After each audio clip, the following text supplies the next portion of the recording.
जीवनाचा एक मूलभूत सिद्धांत आहे. आपण जे देतो ते शतपटीने आपल्याकडे येतं. जसं शेतात एक बी पेरल्यानंतर शतपटीने त्याचं पीक येतं.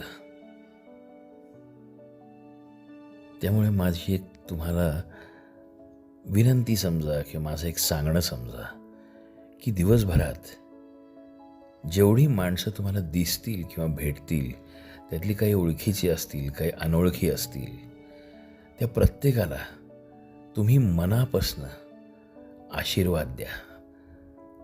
त्यांचं चांगलं चिंता आणि मनापासून एक गोष्ट म्हणा, मी तुला मनापासून आशीर्वाद देतो की तू कायम सुखी, आनंदी आणि समाधानी राहशील. तुझं कायम भलं हो. हा आशीर्वाद तुम्ही देत राहिलात जर, तर तुमच्या जीवनात काय काय फरक पडत जाईल हे तुमच्या हळूहळू लक्षात येईल. करून तर पहा एकदा.